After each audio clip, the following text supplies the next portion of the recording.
تم میں سب سے بہتر وہ ہے جو اپنے اہل و عیال کے لیے بہتر ہو۔ آج ہمارا آپ اپنی سوسائٹی کے اندر اپنے معاشرے کا جب جائزہ لیتے ہیں تو پتہ چلتا ہے کہ ہمارے احباب کچھ ایسے بھی ہیں جو سارے لوگوں کے سامنے بہت ہی اچھے کہلاتے ہیں، لیکن ان کے گھر والے ان کو برے القاب سے پکارا کرتے ہیں، گھر والے ان سے خوش نہیں رہتے۔ الحمدللہ نحمده ونستعینه ونستغفره ونؤمن به ونتوکل علیہ ونعوذ باللہ من شرور انفسنا ومن سیئات اعمالنا من يهده الله فلا مضل له ومن يضلل فلا هادي له ونشهد ان لا اله الا الله وحده لا شريك له ونشهد أن سيدنا ومولانا محمدا عبده ورسوله أما بعد فأعوذ بالله من الشيطان الرجيم بسم الله الرحمن الرحيم وخلق الأزواج كلها وقال في موضع آخر قل هل يستوي الذين يعلمون والذين لا يعلمون صدق الله مولانا العظيم وصدق رسوله النبي الكريم ونحن على ذلك لمن الشاهدين والشاكرين والحمد لله رب العالمين۔ حضرات محترم، جیسا کہ آپ سبھی کو معلوم ہے یہ شادی کا پروگرام ہے اور اس پروگرام میں علماء کرام کی بھی لمبی فہرست ہے، شعراء اعظام کی بھی لمبی فہرست ہے۔ مجھے صرف 15 منٹ کا موقع ملا ہے، میں آپ حضرات کے سامنے اپنی معروضات پیش کرنا چاہتا ہوں۔ حضرات محترم، اللہ رب العزت کا بے حد فضل اور اس کا احسان ہے، اللہ تبارک و تعالی نے ہمیں اور آپ کو صاحب ایمان بنایا، اللہ تعالی نے ہمیں ایمان کی دولت سے نوازا، اللہ تعالی نے ہماری رشد و ہدایت کے لیے نبی آخر الزمان جناب محمد مصطفیٰ صلی اللہ علیہ وسلم کو مبعوث فرمایا۔ اللہ کے پیغمبر علیہ السلام اس کائنات میں تشریف لائے اور ہمارے اور آپ کی رہنمائی فرمائی۔ حضور اکرم صلی اللہ علیہ وسلم نے اس کائنات میں زندگی بسر کی، جیسا کہ آپ سبھی حضرات کو مجھ سے پہلے والے خطیب نے بیان فرمایا، جتنے بھی نبی اس کائنات میں آئے سارے نبیوں کو اللہ تعالی نے اولاد کی نعمت سے نوازا، سبوں نے شادیاں کی۔ ترمذی شریف کی روایت ہے، پیغمبر اسلام علیہ السلام فرماتے ہیں، اربع من سنن المرسلین التعطر السواک الحیاء النکاح۔ عطر سارے نبیوں سارے رسولوں نے استعمال کیا، نکاح سارے رسولوں نے کیا، اور سارے انبیاء و رسول حیادار تھے، سارے رسولوں کی سنت مسواک کرنا ہے۔ اللہ تعالی نے ہمیں اور آپ کو پیغمبر اسلام جناب محمد الرسول اللہ صلی اللہ علیہ وسلم کے صدقے میں یہ پیغام عطا فرمایا۔ اللہ کے نبی علیہ السلام کس قدر حیادار تھے، اماں عائشہ صدیقہ رضی اللہ تعالی عنہا بیان فرماتی ہے کہ اللہ تعالی اپنے حبیب سرور کونین علیہ السلام کو جو حیا اور شرم کی کیفیت صفت عطا فرمائی تھی، وہ یوں کہ ایک باپردہ کنواری لڑکی سے بھی زیادہ اللہ کے پیغمبر علیہ السلام حیادار تھے۔ پتہ یہ چلا پیغمبر اسلام نے جو فرمایا، اذا فاتک الحیا ففعل ما شئت، کہ جب تجھ سے حیا فوت ہو جائے یعنی حیا کی دولت ختم ہو جائے تو پھر ایسے وقت میں انسان کا کوئی ٹھکانہ نہیں ہوتا کہ کب وہ کیا کام کر جائے۔ جب تک انسان حیا اور شرم کی صفت سے متصف ہوتا ہے تو پھر آدمی غلط راہوں کو اختیار نہیں کیا کرتا، بلکہ اس راستے کو اختیار کرتا ہے جو اللہ اور اس کے رسول نے فرما دیا۔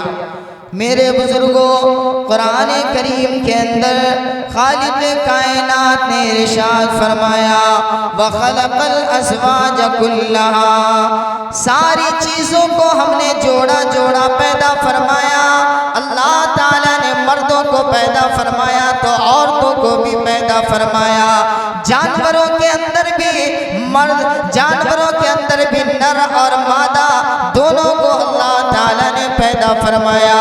میرے بزرگوں، ہمیں اور آپ کو یہ چاہیے کہ اللہ تعالیٰ نے جو ایمان کی دولت سے نوازا، قرآن کریم کے اندر خالق کائنات نے اپنے رسول جناب محمد مصطفیٰ صلی اللہ علیہ وسلم کی زندگی کو ہمارے اور آپ کے لیے اسوہ اور نمونہ قرار دیا۔ پتہ یہ چلا کہ ہم اور آپ اپنی زندگی کے اندر اگر کامیابی اختیار کر سکتے ہیں تو اسی وقت جب ہم اور آپ یہ دیکھیں ہمارے نبی محمد مصطفیٰ صلی اللہ علیہ وسلم نے شادیاں کس انداز میں کی، اللہ کے پیغمبر علیہ السلام کے زمانے میں تاجدار رسالت علیہ السلام نے خوشی کا موقع کس انداز سے اختیار کیا۔ ہم اور آپ محمد عربی صلی اللہ علیہ وسلم کا کلمہ پڑھنے والے، لہٰذا ہمیں اور آپ کو یہ چاہیے، پیغمبر اسلام نے اپنا اخلاق و کردار بیان فرمایا خیرکم خیرکم لأہلہ، اے لوگوں تم میں سب سے بہتر وہ ہے جو اپنے اہل و عیال کے لیے بہتر ہو۔ آج ہم اور آپ اپنی سوسائٹی کے اندر اپنے معاشرے کا جب جائزہ لیتے ہیں تو پتہ چلتا ہے کہ ہمارے احباب کچھ ایسے بھی ہیں جو سارے لوگوں کے سامنے بہت ہی اچھے کہلاتے ہیں، لیکن ان کے گھر والے ان کو برے القاب سے پکارا کرتے ہیں، گھر والے ان سے خوش نہیں رہا کرتے۔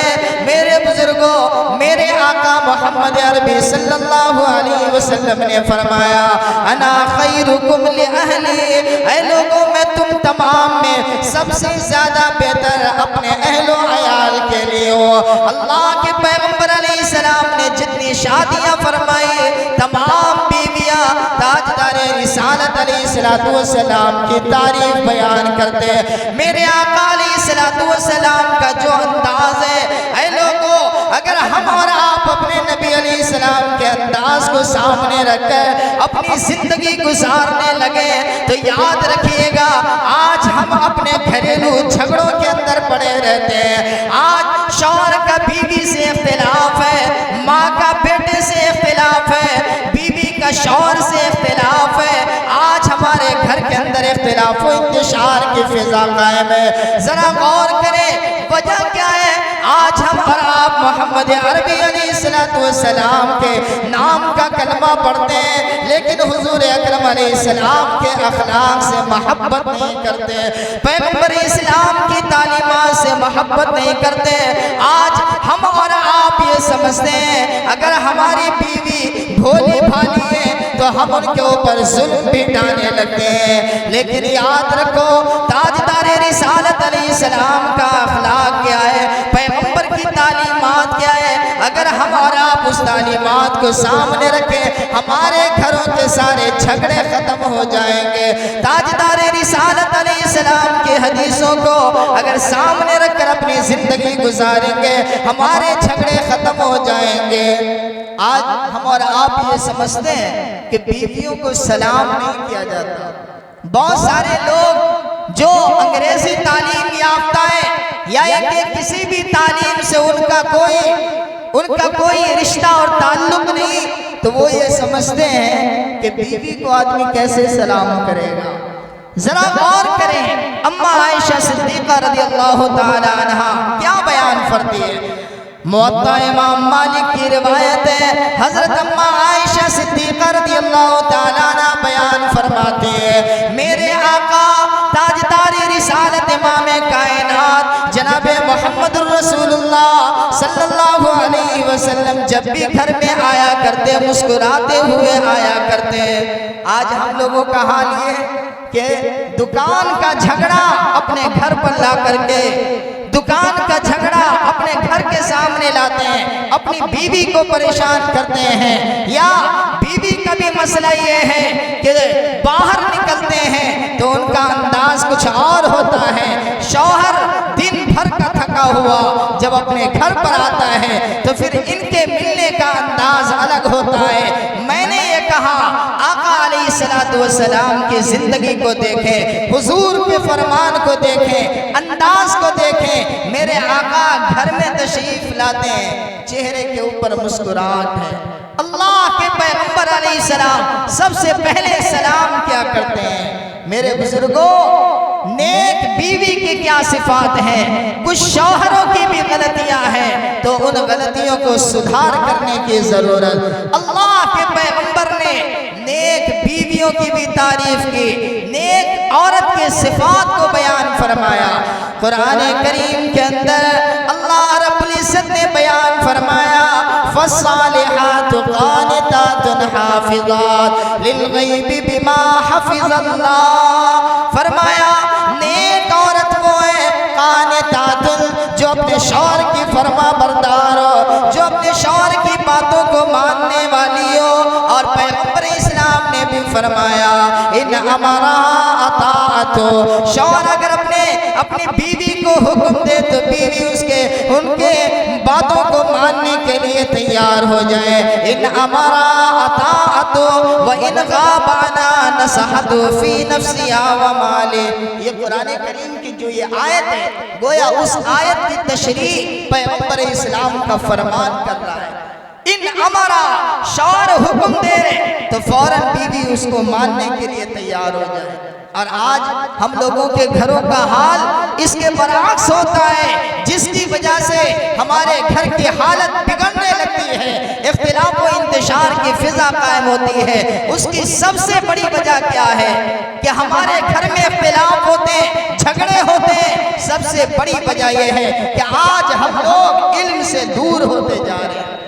اگر آج ہم اپنے بچوں کو تعلیم دلواتے ہیں تو انگریزی تعلیم دلوانے کی کوشش کرتے ہیں, لیکن دینی تعلیم سے بے بہرہ رکھتے ہیں, دینی تعلیم سے اسے دور رکھتے ہیں. یہی وجہ ہے کہ آج ہم اور آپ جب اخباروں کا مطالعہ کرتے ہیں پتہ چلتا ہے ہماری نوجوان بیٹیاں اپنے گھر کو چھوڑ کر, اپنے ماں باپ کی محبت کو چھوڑ کر کسی عاشق کے ساتھ راہ فرار اختیار کر لیتے ہیں. انہیں اسلام دھرم کے بارے میں معلوم نہیں, انہیں اسلام کی عظمت معلوم نہیں, انہیں قرآن کا پیغام معلوم نہیں, انہیں محمد عربی علیہ السلام کا فرمان معلوم نہیں, جس کی وجہ سے وہ آج اسلام دھرم کو بھی چھوڑ جاتی ہے. میرے بزرگوں, آج ضرورت ہے ہر گارجین, ہر ماں باپ کے لیے یہ بات ضروری ہے کہ اپنے بچوں کی طرف نگرانی کرے کہ ہمارا بچہ کس راستے کی طرف جا رہا ہے, ہماری بچیاں کس راستے کو اختیار کر رہی ہے. دعا کریں اللہ تعالیٰ سے, اللہ تعالیٰ ہم تمام کو یہ توفیق اور ہمت عطا فرمائے کہ ہم اپنے بچے اور بچیوں کا خیال کریں, شادی سے پہلے انہیں دینی تعلیم سے آراستہ کریں. وآخر دعوانا ان الحمدللہ رب العالمین.